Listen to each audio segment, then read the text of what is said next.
Hello welcome dear students. आज हम discuss करेंगे क्लास 12 के कैपेसिटेंस का और ये होगा हमारा लेक्चर नंबर 4। लेक्चर नंबर 3 में मेनली हमने डिस्कस किया था कि कैपेसिटर के अंदर अगर हम डाइलेक्ट्रिक डालें तो क्या होगा। यहाँ पे हम अपनी उस चर्चा को कंटिन्यू करेंगे, साथ में हम कुछ स्पेशल सर्किट्स पढ़ेंगे। वैसे तो ये स्पेशल सर्किट्स आपके करंट इलेक्ट्रिसिटी में डिटेल में आएंगे, करंट इलेक्ट्रिसिटी आपका नेक्स्ट चैप्टर है, बट यहाँ पे मैं उनका बेसिक इंट्रोडक्शन ही प्रोवाइड करूंगा। मैं सभी सर्किट्स को डिस्कस करने वाला नहीं हूं, क्योंकि वो जो सर्किट्स है वो सारे करंट इलेक्ट्रिसिटी में आते हैं। यहाँ पे कैपेसिटर होते हैं, करंट इलेक्ट्रिसिटी में क्या होता है आपका रेजिस्टेंस हो जाता है। तो सबसे पहले हम अपनी डाइलेक्ट्रिक की जो चर्चा है उसको कंटिन्यू रखेंगे, है ना। देखिए हमने एक बात समझ ली थी कि मान लीजिए सपोज मेरे पास एक पैरेलल प्लेट कैपेसिटर है ना। इसका जो कैपेसिटेंस है वो कितना होगा था आपका epsilon naught A by D, है ना। फिर हमने क्या किया, मान लीजिए इसमें हमने डाइलेक्ट्रिक इंट्रोड्यूस कर दी, हमने इसमें पूरे में एक डाइलेक्ट्रिक इंट्रोड्यूस कर दी। डाइलेक्ट्रिक कांस्टेंट कितना है K, तो कैपेसिटेंस चेंज होके कितना हो जाता था, हमने समझा था K epsilon naught A by D, capacitance K times increase कर जाता है। तो जब आपका कुछ भी नहीं था, वैक्यूम था, तो epsilon naught A by D, dielectric था, डाइलेक्ट्रिक कांस्टेंट K, तो कितनी थी K epsilon naught A by D, है ना। अब क्या है, इससे रिलेटेड हम कुछ बातें कर सकते हैं। जैसे फॉर एग्जांपल मैंने क्या किया, मान लीजिए सपोज ये आपका एक पैरेलल प्लेट कैपेसिटर है, क्या आपका parallel plate capacitor having the capacitance C और इसकी वोल्टेज क्या है V। पैरामीटर्स गिवन थे कि इसका कैपेसिटेंस C है, जो पोटेंशियल डिफरेंस है V, चार्ज आपका Q, जो एनर्जी है इसकी U, और इसमें जो इलेक्ट्रिक फील्ड हो कितना आपका E। हमने क्या करा, बैटरी को कनेक्ट रखा, क्या रखा, बैटरी को कनेक्ट रखा और उसमें एक डाइलेक्ट्रिक इंट्रोड्यूस कर दिया। क्या इंट्रोड्यूस कर दिया, पूरे के अंदर एक डाइलेक्ट्रिक हमने इंट्रोड्यूस कर दिया, हैविंग द डाइलेक्ट्रिक कांस्टेंट, कितना डाइलेक्ट्रिक कांस्टेंट है K, इसको हमने क्या कर दिया, इंट्रोड्यूस। तो जब हमने डाइलेक्ट्रिक इंट्रोड्यूस कर दिया तो उसके बाद इन सभी पैरामीटर्स की क्या वैल्यू हो जाएगी ये आपको बताना है ना। बैटरी को हमने कनेक्ट करके ये बात याद होनी चाहिए। अच्छा एक बात देखिए, बैटरी का काम क्या है कि वो पोटेंशियल डिफरेंस को मेंटेन रखेगी। अगर बैटरी V वोल्ट की है तो हर हालत में पोटेंशियल डिफरेंस को कितना मेंटेन रखेगी, V। तो डाइलेक्ट्रिक डालने से पहले पोटेंशियल डिफरेंस V था, क्योंकि बैटरी V वोल्ट की थी, और डाइलेक्ट्रिक डालने के बाद पोटेंशियल डिफरेंस कितना रहेगा, V, क्योंकि बैटरी V वोल्ट की है। तो ये क्या था, इधर हम लिख सकते हैं आफ्टर डाइलेक्ट्रिक इज इंट्रोड्यूस, क्या आपका आफ्टर डाइलेक्ट्रिक इज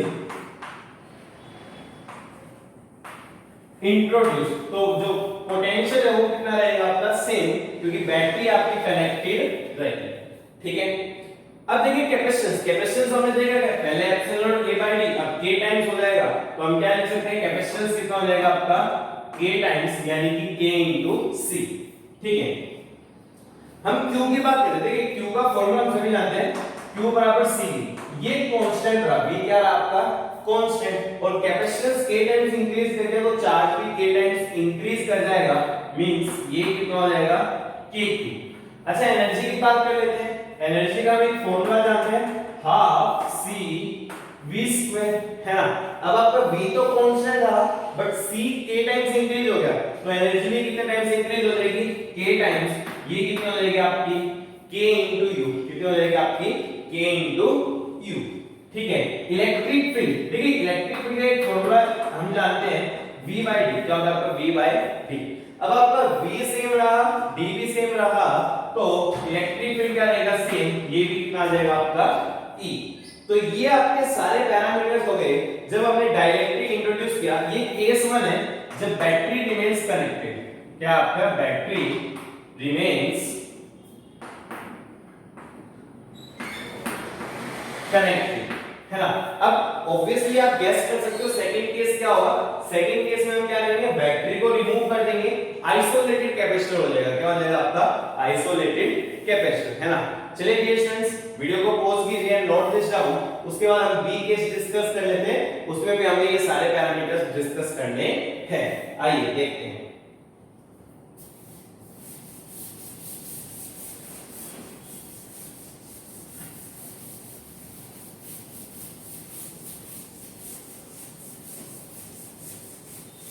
देखिए case number B, case number B क्या है, बी में हमारे पास आइसोलेटेड कैपेसिटर होगा। क्या होगा हमारे पास, आइसोलेटेड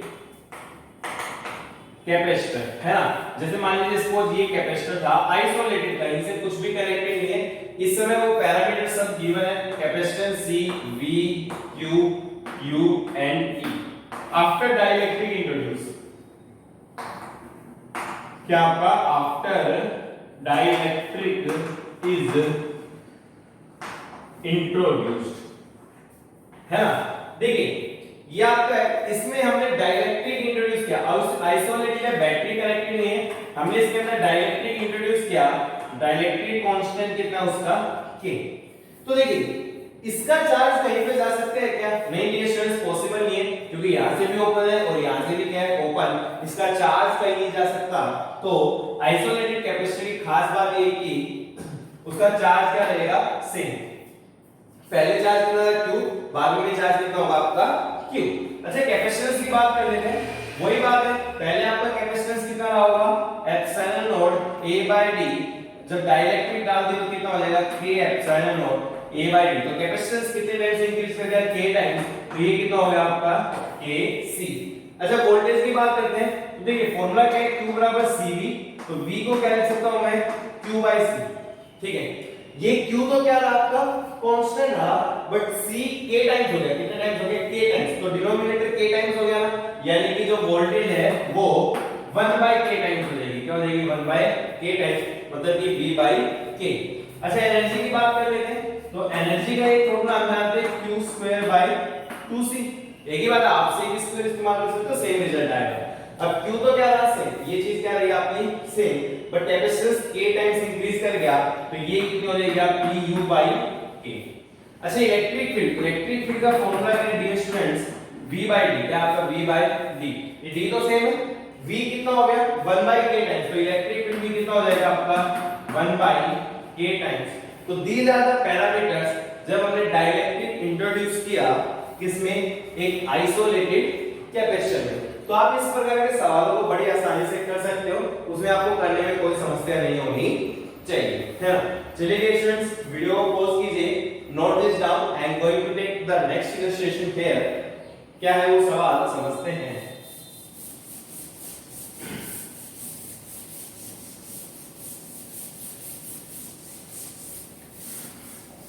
देखिए नेक्स्ट एक बहुत अच्छा सवाल है, शायद सीबीएसई बोर्ड में पिछले सालों में पूछा गया ऐसा सवाल, जानने में को याद आ रहा है। अपने पास एक बैटरी है, कितने वोल्ट की, 20 वोल्ट की, एक कैपेसिटर ये था C, यहां स्विच था इनिशियली जो क्लोज्ड है, काफी लंबे समय तक क्लोज है, इनिशियली क्लोज।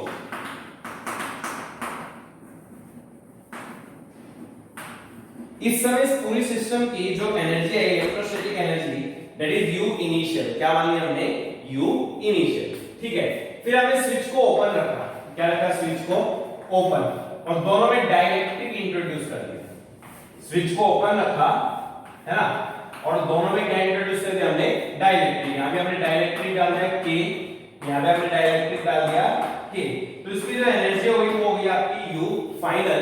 तो आपको दोनों का रेशियो बताना है, U फाइनल और U इनिशियल का रेशियो, मतलब आपको बताना है कि U final by U initial कितना होगा, ठीक है ना। पहले आपका क्या था, स्विच क्लोज था, चार्ज हो गया अच्छे से, फिर स्विच ओपन किया और दोनों में डाइलेक्ट्रिक इंट्रोड्यूस कर दिया, ठीक है।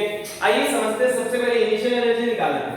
देखिए दोनों ऑब्वियसली पैरेलल में, इसके अक्रॉस भी पोटेंशियल डिफरेंस V है और इसके अक्रॉस भी पोटेंशियल डिफरेंस कितना आपका V। चार्ज की बात करें तो इधर चार्ज क्या है, Q बराबर CV, और इधर भी चार्ज कितना आपका Q बराबर CV। अच्छा एनर्जी इस वाले की कितनी होगी, हाफ, कैपेसिटेंस है C, potential difference V² plus इस वाले की हाफ C V²। अगर हम सोल्व करें तो डियर स्टूडेंट्स ये कितना आ आपका CV², ठीक है। फाइनली क्या होगा, देखो ये कैपेसिटर आपका आइसोलेटेड कैपेसिटर है ना, क्योंकि इसका सर्किट ओपन है, इसका चार्ज कहीं भी जा नहीं सकता। तो आइसोलेटेड कैपेसिटर तो क्या चीज सेम रहेगी, इस पे सेम रहेगा आपका चार्ज, यानी कि इस पे जो चार्ज आने वाला है वो कितना आएगा आपका CV। कैपेसिटेंस कितने टाइम्स हो गया आपका KC, ये हमने देखा था, अगर डाइलेक्ट्रिक का डाइलेक्ट्रिक कांस्टेंट K है तो कैपेसिटेंस कितने टाइम्स हो जाता है, K टाइम्स, तो कितना हो गया आपका K * C। अच्छा इधर की कैपेसिटेंस तो कितना हो गया K into C, बट ये बैटरी से कनेक्टेड है और जो बैटरी से कनेक्टेड है उसकी वोल्टेज क्या रहती है सेम। तो अब आप U फाइनल निकालो, आसान सा कॉन्सेप्ट है। हाफ इसके लिए देखो C कितना हो गया KC और V स्क्वायर प्लस हाफ ये मतलब इसका हमें चार्ज पता है, हमें क्या फॉर्मूला लगाना चाहिए Q स्क्वायर बाय 2C। मैं लगा रहा हूं Q स्क्वायर बाय 2C है ना। सोल्व कर लेते हैं। एक काम करते हैं, सबसे पहले CV स्क्वायर तो कॉमन आएगा, ये बच गया K बाय 2 है ना। तो यहां से भी CV स्क्वायर कॉमन आएगा, एक C से C कैंसिल हो गया तो क्या बच गया 1 बाय 2K। तो ये आ गया आपकी U फाइनल। अब आपको सिंपली रेशियो लेना है, U final by U initial लेंगे तो CV स्क्वायर से CV स्क्वायर क्या होगा कैंसिल। आपका आंसर कितना आना चाहिए K by 2 plus 1 by 2K। Solve कर सकते हो 2K अगर आप एलसीएम लेंगे तो ये होगा आपका K स्क्वायर प्लस 1। तो ये आपका एनर्जी का रेशियो आ रहा है final by initial K square plus 1 by 2K। तो जो हमने कॉन्सेप्ट पढ़ा उसकी बहुत इंपॉर्टेंस है। कई बार डायरेक्टली इंट्रोड्यूस किया जाएगा आइसोलेटेड में और कई बार इंट्रोड्यूस किया जाएगा आपका जब बैटरी कनेक्टेड रहेगी। और डिटेल में हम प्रॉब्लम्स डिस्कस करेंगे जब हम एडवांस लेवल प्रॉब्लम्स पे जाएंगे। Till then basic level problems हम यहां पे कर रहे हैं तो आपकी इतनी यहां पे करनी है। एडवांस लेवल प्रॉब्लम्स हम नेक्स्ट लेक्चर से स्टार्ट करने वाले हैं। ओके डियर स्टूडेंट्स, वीडियो को पॉज कीजिए एंड नोट दिस डाउन। देखिए आगे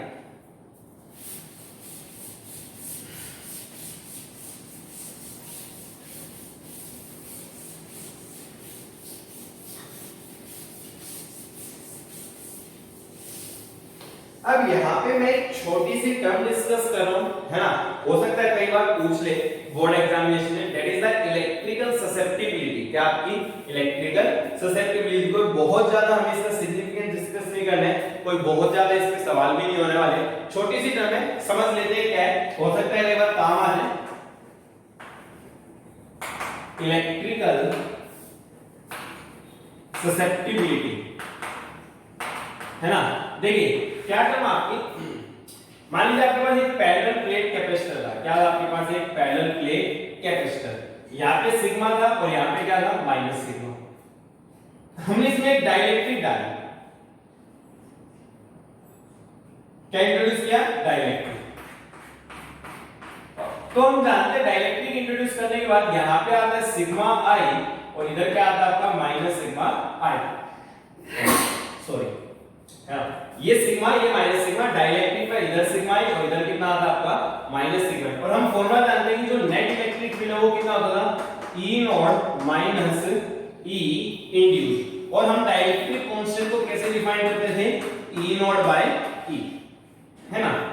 एक्चुअल में क्या हुआ, कुछ बातें हमें पता चली कि एक्सपेरिमेंट में हमने डिटरमाइन किया कि जो आपकी इंड्यूस चार्ज डेंसिटी है that will be directly proportional to electric field है ना। वो लॉजिकल भी है, अरे भाई जितना ज्यादा इलेक्ट्रिक फील्ड होगा उतना ज्यादा ही चार्ज होने वाला है, इंड्यूस होने वाला है। तो जो सिग्मा है वो किसके प्रोपोर्शनल होता है आपका रिड्यूस्ड वैल्यू या net value of the electric field.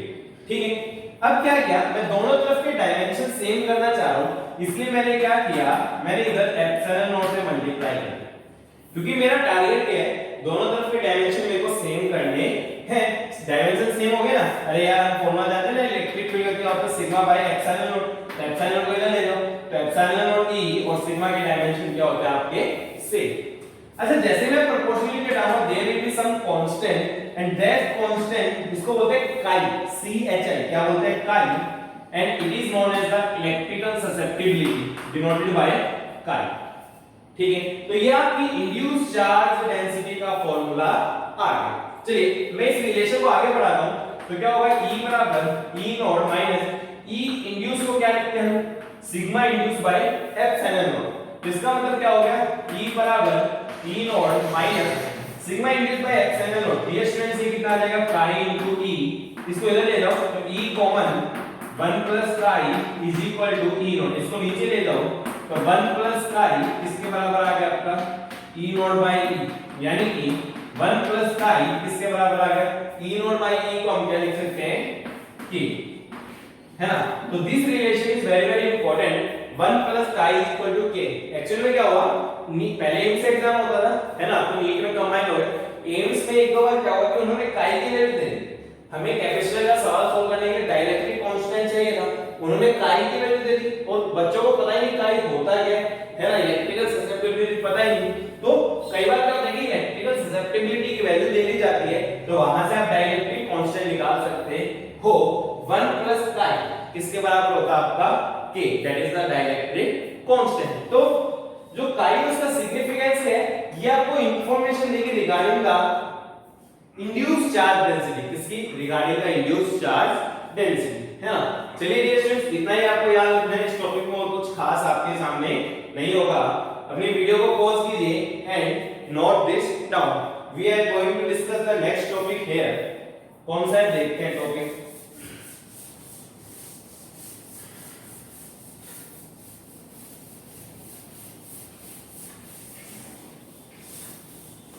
अब देखिए जो टॉपिक है that is the common potential. क्या डिस्कस कर रहे हैं हम, कॉमन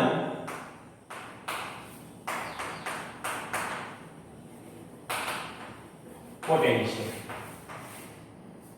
क्या है कॉमन पोटेंशियल में, ध्यान से समझते हैं। मान लीजिए हमने दो कैपेसिटर लिए, दोनों को हमने अलग अलग से चार्ज कर लिया था, है ना। जैसे मान लीजिए इसको एक कैपेसिटर तो हमारा ये हो गया, है ना, ये इसकी पॉजिटिव प्लेट थी, ये नेगेटिव प्लेट थी, कैपेसिटर C1, वोल्टेज V1, मतलब हमने इसको V1 वोल्ट की बैटरी से चार्ज कर लिया था, ठीक है। फिर क्या हुआ कि एक और कैपेसिटर था, कैपेसिटर C2, वोल्टेज V2, ये उसकी पॉजिटिव प्लेट और ये उसकी नेगेटिव प्लेट। हमारे पास ये दो कैपेसिटर थे, आराम से रखे थे, दोनों को हमने चार्ज कर लिया था। सपोज समय शून्य पे मैंने इन दोनों को कनेक्ट कर दिया। क्या कर दिया मैंने इन दोनों को कनेक्ट। अब देखिए हमें एक बात जानते हैं, वो पहले भी सिखाई है कि चार्ज आपका फ्लो करेगा हायर पोटेंशियल से लोअर पोटेंशियल की तरफ। कब तक, जब तक दोनों का पोटेंशियल सेम ना हो जाए, है ना। ये कॉन्सेप्ट हम जानते हैं, चार्ज आपका फ्लो करता है हायर पोटेंशियल से लोअर पोटेंशियल, कब तक, जब तक दोनों का पोटेंशियल सेम ना हो जाए। यानी कि फाइनली होने क्या वाला है, अभी दोनों का पोटेंशियल डिफरेंस अलग है, V1 V2, फाइनली दोनों का पोटेंशियल डिफरेंस क्या हो जाएगा, सेम हो जाएगा। यानी कि इनिशियल सिचुएशन ये है, अगर मैं फाइनल सिचुएशन बनाना भी चाहूं तो फाइनल सिचुएशन कुछ इस प्रकार की बनेगी। ये हो गया आपका C1, ये C2, दोनों का पोटेंशियल सेम होगा, मतलब ये प्लस मान लेकर इधर वाला माइनस, और दोनों का पोटेंशियल सेम होगा। उस सेम पोटेंशियल को हम क्या बोलते हैं, common potential, that is Vc। मेरे को इस Vc की वैल्यू निकालनी है, किसकी वैल्यू निकालनी है, इस Vc। देखिए ध्यान से सुनिए कैसे करेंगे भाई, यहां चार्ज है Q बराबर C पे होगा ना, यहां चार्ज था C1 V1, यहां था माइनस C1 V1। अच्छा यहां कितना था आपका C2 V2 और यहां कितना था आपका माइनस C2 V2, ठीक है। अब देखिए लास्ट में क्या होगा भाई, ये पॉजिटिव हो गया, नेगेटिव है, यहां C1 VC और यहां माइनस C1 VC, यहां आपका C2 VC और यहां माइनस C2 VC। अब मैंने क्या किया, मैंने ये हिस्सा कंसीडर किया, ठीक है। क्या इस हिस्से का चार्ज इधर जा सकता है क्या, नहीं, पॉसिबल नहीं है। देखो ये ऐसा नहीं कि यहां से चार्ज यहां जंप कर जाए, ये नहीं कि इस रीजन को क्रॉस कर जाए, ऐसा पॉसिबल भाई। इस प्लेट का चार्ज ज्यादा से ज्यादा इसी प्लेट तक जा सकता है, क्योंकि ये दोनों प्लेट आपस में कनेक्ट है। उसके बाद तो क्या है, वैक्यूम, और वैक्यूम में चार्ज जंप नहीं कर सकता। यानी कि इधर का चार्ज इधर ही रह जाएगा, इधर का चार्ज इधर ही रह जाएगा, दोनों तरफ का चार्ज, मतलब इधर का चार्ज इधर नहीं जा सकता, इधर का चार्ज इधर नहीं जा सकता। तो ये मेन कांसेप्ट है, मतलब ये प्लेट और ये प्लेट आपस में चार्ज को चेंज कर सकते हैं, बट इसका चार्ज इधर नहीं जा सकता, इसका चार्ज इधर नहीं जा सकता, क्योंकि बीच में क्या आ गया, वैक्यूम। अब हम चार्ज का एलिमिनेशन लगा सकते हैं भाई, इधर का चार्ज इधर ही रहना चाहिए। इनिशियली इधर चार्ज कितना था, देखिए इधर चार्ज था C1 V1 प्लस, और ये कितना हो गया आपका C2 V2। फाइनली इधर कितना हो गया, देखिए इधर कितना आपका C1 VC और इधर कितना आपका C2 VC। चलिए सोल्व कर लेते हैं। तो C1 V1 plus C2 V2, VC common ले लो, क्या बच गया C1 प्लस C2। सोल्व करेंगे तो हमारा VC कितना आ जाएगा, C1 V1 plus C2 V2 by C1 plus C2, and this is the common logic. इस प्रकार से हम कॉमन पोटेंशियल को निकाल सकते हैं, ठीक है। अब क्या चार्ज फ्लो होगा ना भाई, क्योंकि हायर पोटेंशियल से लोअर पोटेंशियल जा रहे हैं, चार्ज फ्लो होगा। और मैंने आपको हमेशा बताया जब कभी भी चार्ज फ्लो होगा there will be some energy loss in the form of heat. तो यहाँ पे हम एनर्जी लॉस भी निकालते हैं। क्या निकालते हैं हम? Energy loss. और कैसे निकालेंगे हम? U initial minus U final. ठीक है, अब U इनिशियल लिखे कितनी होगी? मैं देखिए यहाँ एनर्जी लिख लेता हूँ। कितनी होगी U इनिशियल? देखिए दोनों कैपेसिटर, इसकी कितनी हो गई आपकी? हाफ C1 V1 स्क्वायर, और नीचे वाली की कितनी हो गई आपकी? Half C2 V2 square minus U final और लिख लो। U फाइनल इन दोनों की, इसकी कितनी है? हाफ C1, पोटेंशियल हो गया VC, तो VC स्क्वायर प्लस इसकी कितनी होगी? Half C2 VC square. ठीक है, अब आपको क्या करना है डियर स्टूडेंट्स? आपको इस VC की वैल्यू लगनी है ना। इस VC की वैल्यू यहां सब्स्टिट्यूट करनी है, सोल्व करना है। मैं सोल्व नहीं कर रहा, आपके ऊपर छोड़ा, मैं सीधा आंसर लिख रहा हूं। कितना आता है? Half C1 C2 by C1 plus C2 into a V1 minus V2 का होल स्क्वायर। तो this is the energy loss, है ना। आप फॉर्मूला याद ना रखें तो भी चलेगा, अगर आपको प्रोसेस आता है तो आप इजीली सॉल्व कर सकते हो। कॉमन पोटेंशियल निकलने का ये सब क्या हो जाएगी? कहानी रह जाएगी। तो half C1 C2 by C1 plus C2 into a V1 minus V2 का होल स्क्वायर, है ना। तो ये आपका वन ऑफ द केस है। अब क्या था भाई, यहाँ पे मैंने पॉजिटिव प्लेट को पॉजिटिव से कनेक्ट किया था, क्या जरूरी है? क्या नहीं, हो सकता है मैं पॉजिटिव प्लेट को किससे कनेक्ट कर दूं? नेगेटिव प्लेट से कनेक्ट कर दूं। तो उस केस में क्या होगा वो भी देख लेते हैं, कोई बहुत ज्यादा डिफरेंस आने वाला नहीं है। चलिए वीडियो पॉज करके इसको नोट कर लीजिए। अभी पॉजिटिव से पॉजिटिव कनेक्ट की थी, अब पॉजिटिव से नेगेटिव कनेक्ट करते हैं।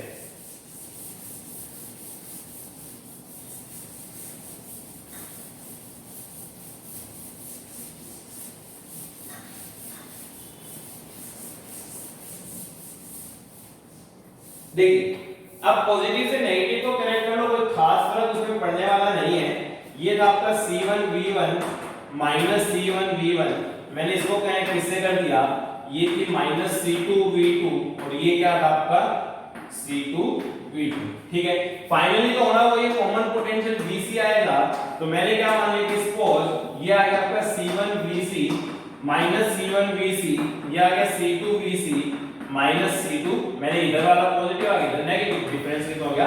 VC। अब इधर का चार्ज इधर ही रह जाएगा। अब इनिशियली इधर चार्ज कितना देखो? C1 V1 और माइनस C2 V2, और फाइनली इधर कितना देखो? ये हो गया C1 VC प्लस इधर कितना आपका? C2 VC। VC कॉमन लेंगे तो अगेन VC कितना आ गया? C1 V1 minus C2 V2 divided by C1 plus C2। This is going to be my common potential. Difference ये है बस, इधर और कुछ नहीं आया। एनर्जी लॉस भी आप सेम तरीके से निकाल सकते हो। इनिशियली कितनी होगी?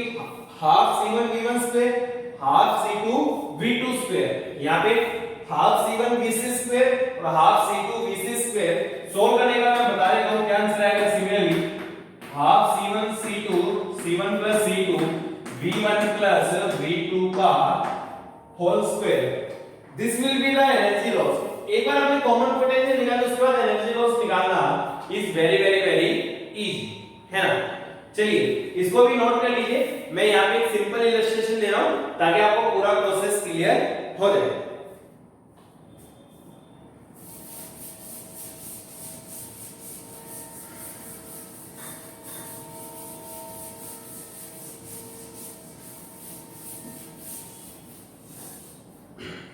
देखिए इलस्ट्रेशन क्या है, जैसे मान लीजिए ये कैपेसिटर था, कैपेसिटेंस 100 माइक्रोफैरड, चार्ज किया था इसको 10 वोल्ट तक। कितने वोल्ट तक चार्ज किया था इसको? 10 वोल्ट तक। ठीक है, दूसरा पॉजिटिव से पॉजिटिव को कनेक्ट किया हमने। ये कैपेसिटेंस था 50 माइक्रोफैरड, और जो इसको चार्ज किया था हमने, उसको चार्ज किया हमने 20 वोल्ट तक। कितने वोल्ट तक चार्ज किया हमने? 20 वोल्ट। तो क्या होगा फाइनल सिचुएशन में? कुछ ना कुछ क्या होगा आपका? Common potential. सबसे पहले कॉमन पोटेंशियल निकालना है, फिर आपको बताना है कि इस प्लेट से कितना चार्ज ट्रांसफर हुआ। लास्ट में आप एनर्जी लॉस भी निकालना चाहो तो निकाल सकते हो। ठीक है, तो सबसे पहले बार मैंने पॉजिटिव से पॉजिटिव को कनेक्ट किया था, मैं कॉमन पोटेंशियल निकाल लेता हूं। सीधा फॉर्मूला है मेरे पास C1 V1 plus C2 V2 divided by C1 plus C2, है ना। C1 कितना डियर स्टूडेंट्स आपका 100 V1 कितना आपका 10 प्लस C2 कितना आपका, सॉरी इधर लिख दिया, C2 कितना भाई आपका 50, V2 कितना आपका 20 divided by C1 plus C2, C1 100 और C2 हो गया आपका 50।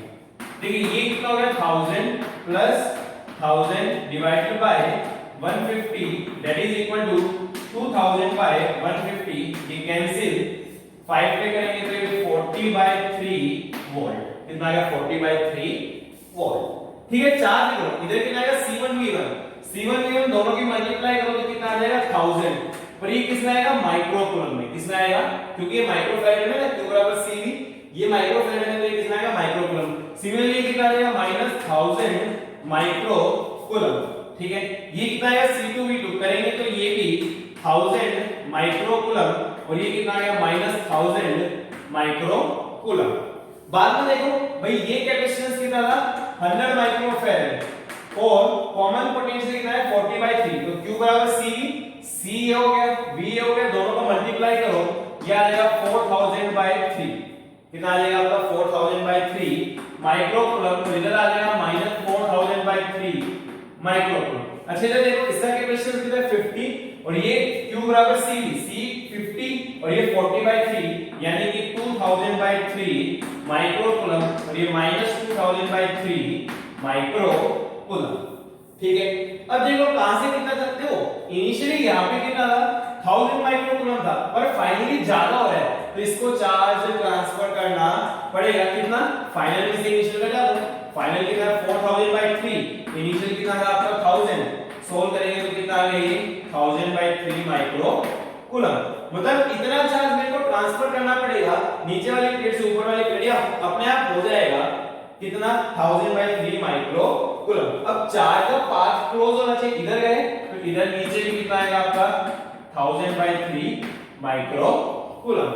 इस प्रकार से आप सोल्व कर सकते हो। अब आप एनर्जी लॉस आसानी से निकाल सकते हो। अरे भाई इनिशियल एनर्जी निकालो, हाफ C1 V1 स्क्वायर सब कुछ है, ये भी निकालो हाफ C2 V2 स्क्वायर सब कुछ है, फाइनल एनर्जी निकालो half C1 VC square common potential है, half C2 VC square common potential है, वहां से आप एनर्जी लॉस इजीली निकाल सकते हो।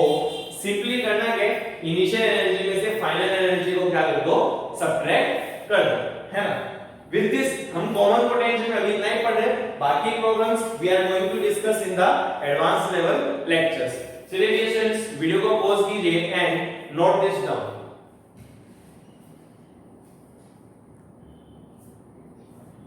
देखिए नेक्स्ट हम यहाँ पे मैं कुछ उन सर्किट्स की बात कर रहा हूँ, बेसिकली मैं एक ही की बात करूंगा जिसकी डिटेल स्टडी तो अपनी नेक्स्ट चैप्टर करंट इलेक्ट्रिसिटी में, बट कई बार इस चैप्टर में भी उस सवाल को पूछ लेते हैं तो यहाँ पे मैं उसका डेरिवेशन नहीं करूंगा, मैं सिंपल रिजल्ट बता रहा हूँ। डेरिवेशन इन सब चीजों के हम करंट इलेक्ट्रिसिटी में करने वाले हैं।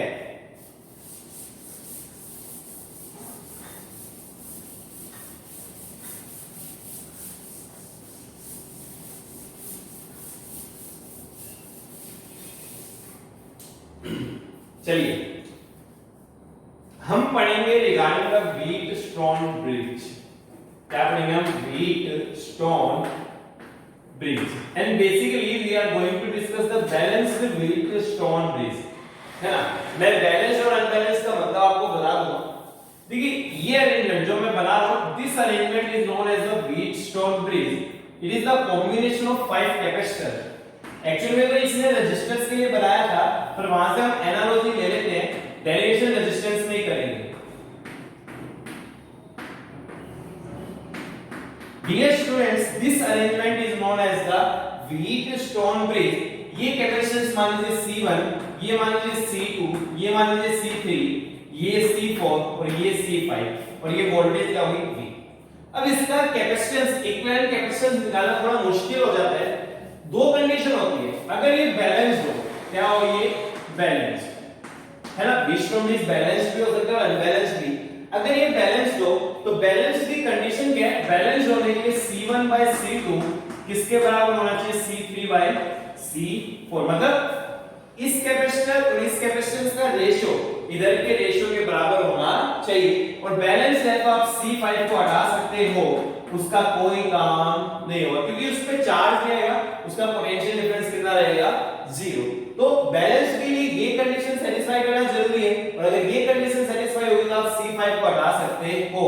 एक बार मान लीजिए आपने C5 को हटा दिया तो फिर तो बहुत आसान है, ये दोनों किसमें आ गए, सीरीज में, ये दोनों किसमें आ गए, सीरीज में, आपस में किसमें हो गए, पैरेलल में। आप इक्विवेलेंट कैपेसिटेंस आसानी से निकाल सकते हो, है ना। तो अगर आपके पास ये बैलेंस है तो आसानी से सोल्व कर सकते हो। सेम काम हम रजिस्टर में करेंगे, अनबैलेंस्ड होगा तो क्या होगा, उसको हम एडवांस लेवल लेक्चर में मैं वहां पे डिस्कस को कर दूंगा, है ना। अभी हम इतना बैलेंस ही पढ़ेंगे। तो बैलेंस की कंडीशन क्या है कि इधर बाय इधर का कैपेसिटेंस का रेशो इधर बाय इधर के रेशो के बराबर होना चाहिए। तो इस केस में जो बीच में आ रहा है उसको आप रिमूव कर सकते हो। अब ऐसा नहीं कि यही व्हीटस्टोन ब्रिज की फॉर्म हो, व्हीटस्टोन ब्रिज की बहुत सारी फॉर्म्स हो सकती है। जैसे मान लीजिए दिस फॉर्म, ये वाली फॉर्म, मैंने बोला आपको इक्विवेलेंट कैपेसिटेंस निकालो बिटवीन ए एंड बी।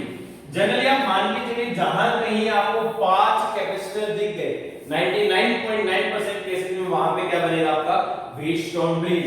ये सी है, ये सी है, ये भी सी है और ये भी सी। मैंने पूछा इक्विवेलेंट कैपेसिटर, तो देखिए इसको सबसे पहले हम सिंपलीफाइड सर्किट बनाएंगे। पॉइंट मेथड में इस्तेमाल करूंगा, ये पॉइंट ए है, ये पॉइंट बी। सपोज मैंने इस पॉइंट को मान लिया x और इस पॉइंट को कितना मान लिया मैंने y, ठीक है। तो मेरे पास 4 पॉइंट्स है दिया स्टूडेंट, देखिए एक a हो गया, एक b है, फिर एक x है और फिर एक है y। सबसे पहले इस कैपेसिटर को देखिए, एक बार तो एक प्लेट तो a से कनेक्ट है और दूसरी प्लेट किससे कनेक्ट है, y से। तो ये आ रहा है a और y के बीच में, that is equal to c। ये वाला देखिए, ये a से और इधर x से, यानी ये a और x के बीच में आ रहा है, कैपेसिटेंस कितना आपका c। ये वाला देखिए x और y के बीच में आ रहा है और कैपेसिटेंस कितना इसका भी c, है ना। ये देखिए ये आपका y और b के बीच में आ रहा है, y और b के बीच में आ रहा है, कैपेसिटेंस कितना इसका c। और ये वाला x और b के बीच में आ रहा है, कैपेसिटेंस कितना इसका c। तो देख ये वाली फॉर्म किस में आ गई, स्टैंडर्ड व्हीटस्टोन ब्रिज में आ गई। कैसा व्हीटस्टोन ब्रिज है, अरे बैलेंस्ड है ना, इधर का रेशियो 1, इधर का रेशियो 1:1, रेशियो सेम है, आप इसको हटा सकते हो। कितना हो गया इक्विवेलेंट, C और C सीरीज में हो गए C/2, ये C और C सीरीज में C/2 और पैरेलल में, तो यहाँ पे C इक्विवेलेंट किसके बराबर आ जाएगा, इक्वल टू C। तो इस प्रकार से आप इस सवाल को कर सकते हो। और भी फॉर्म होती है, एक और फॉर्म है जो मैं आपको बताना चाहूंगा, ट्रायंगल की फॉर्म में होती है वो फॉर्म, ये वाली form, this is also known as the Wheatstone bridge. ये मान लीजिए इस प्रकार से कुछ अरेंजमेंट है, ये मान लीजिए पॉइंट ए है, ये पॉइंट बी, हर एक कैपेसिटेंस कितना आपका c। आप प्रूव कर सकते हो कि ये व्हीटस्टोन ब्रिज की फॉर्म है, कैसे, वही पॉइंट्स मान के, है ना। मैंने मान लीजिए सपोज ये वाला पॉइंट x है और ये वाला पॉइंट क्या आपका y। अगेन a है, b है, हमारे पास x है और हमारे पास y। देखते हैं, सबसे पहले ये कैपेसिटेंस b और x के बीच में आ रहा है, तो b और x के बीच में आ रहा है तो बना दो इसको, b और x के बीच में कैपेसिटेंस कितना हो गया c। ये वाला देखो x और a के बीच में आ रहा है, तो ये x और a के बीच में आ रहा है, ये कैपेसिटेंस भी कितना आपका c। ये वाला देखिए y और x के बीच में आ रहा है, तो y और x के बीच में ये कैपेसिटेंस भी कितना आपका c। ये वाला y और a के बीच में आ रहा है, तो y और a के बीच में आ रहा है, कैपेसिटेंस कितना आपका c। ये वाला y और b के बीच में आ रहा है, y और b के बीच में कैपेसिटेंस कितना है c। अगेन आपको दिख रहा है it is a balanced Wheatstone bridge, बीच वाले को हटाएंगे तो इक्विवेलेंट कैपेसिटेंस कितना आ जाएगा आपका c, है ना। चलिए डियर स्टूडेंट्स, यहां पे हमने व्हीटस्टोन ब्रिज खत्म कर लिया। आपको कैपेसिटर में इतनी ही पढ़ने की आवश्यकता है, ज्यादा स्टडी हम करंट इलेक्ट्रिसिटी में करने वाले हैं। अपनी वीडियो को पॉज कीजिए एंड नोट दिस डाउन। यहां पे मैं एक लास्ट चीज बताना चाह रहा हूं, आप नोट पॉइंट भी लिख सकते हैं, एक दो बार एग्जाम में पूछी गई है, क्या है वो चीज देखते हैं।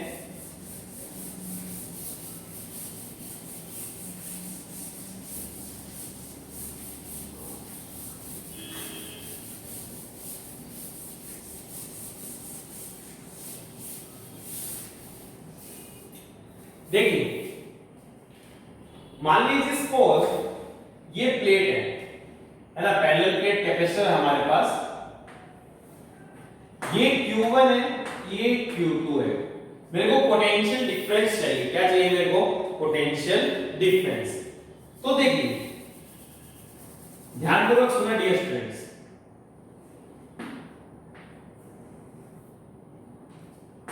हमारे पास फॉर्मूला है भाई, इसका capacitance C again capacitance charge पे डिपेंड नहीं करता, तो मेरे पास फॉर्मूला क्या है? Q बराबर C। तो जो पोटेंशियल डिफरेंस है वो किसके बराबर आ जाएगा आपका? Q by C। बट ये Q कितना लूं? क्या मैं इस Q को Q1 लूं या मैं इसको Q को Q2 लूं या कुछ अलग आएगा? तो मैंने आपको पहले बताया Q चार्ज वो होता है जो कौन से सरफेस पे? Facing surface. किस पे? Facing surface. मैंने ओपनिंग लेक्चर में भी आपको ये बात बताई थी कि Q चार्ज वो होता है जो किस पे आता है? Facing surface. फेसिंग सरफेस कौन है? ये वाला और ये वाला। मैंने अजम्पशन ले ली कि Q1 is greater than Q2, मतलब आपको यहां पे और यहां पे चार्ज मालूम होना चाहिए। फेसिंग सरफेस पे चार्ज अगर आपको मालूम है तो ये आप निकाल सकते हो। वैसे तो मैंने अपने एडवांस लेवल लेक्चर्स में इसका प्रूफ करा दिया है, पर आपको ध्यान रखना चाहिए क्या है, मैं अभी भी प्रूफ करा देता हूं। देखिए पोटेंशियल डिफरेंस निकाल लेते हैं। ये सेपरेशन मान लीजिए कितना हो गया? D, ठीक है। किसी भी पॉइंट पे इलेक्ट्रिक फील्ड निकालना है भाई, ये पॉजिटिव चार्ज है, इसके कारण आगे कितना आता है? Sigma bye 2 epsilon not. Sigma कितना हो जाएगा? Q1 bye A 2 epsilon not, ठीक है। ये Q2 भी पॉजिटिव, इसके कारण इधर ये कितना आ जाएगा? Sigma bye 2 epsilon not. तो नेट फील्ड कितना आ गया? देखिए ये Q1 ज्यादा है तो इसमें से इसको माइनस करना पड़ेगा, तो Q1 by 2a epsilon naught minus Q2 by 2a epsilon naught. Common ले लेते हैं, 1 by 2a epsilon naught common ले लिया, Q1 माइनस Q2।